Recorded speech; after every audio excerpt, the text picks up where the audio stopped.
So how do I stay connected to God? I think we see from Daniel, prayer, giving thanks. I'm going to add to this God's word. All of these are ways to connect. They're ways to connect with God. And as you begin to do that, especially as you begin to give thanks, you're making that connection with him. And so it begins to magnify him. Giving thanks, I'm going to talk about that just for a second. Giving thanks magnifies God and also connects you to him. Oftentimes when we go through disruptive seasons, we're not thinking about magnifying God. We're thinking about all the junk we're going through. Hey, we don't have to stop there. We can magnify him by giving thanks to him and thanking him for what he's done and what he's doing. And as you do that, man, that operates so well.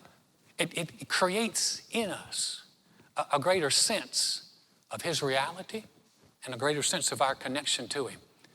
Someone talked about a great analogy. They said, if you give me a pail or a big bucket of sand and tell me there are iron particles in that sand, I can take my hand and dig around in the sand and look, and I'm probably not going to find too many of those iron particles.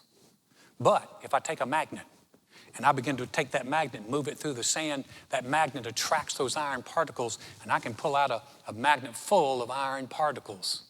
And then this is what they said, and I love this. He said, an ungrateful heart can scan through their day and miss the blessings of God, miss the presence of God. But a grateful heart is like a magnet. It draws the blessings. It recognizes the blessings. It senses the presence of God. When you begin to give thanks on a regular basis, man, that can make a difference.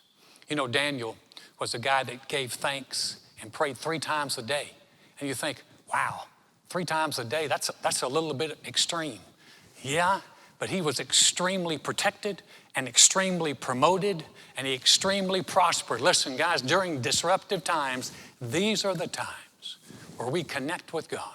These are the times when we draw closer to him, and he's able to promote, to protect, and to cause us to prosper, to do well, regardless of the disruptive environment that we're living in.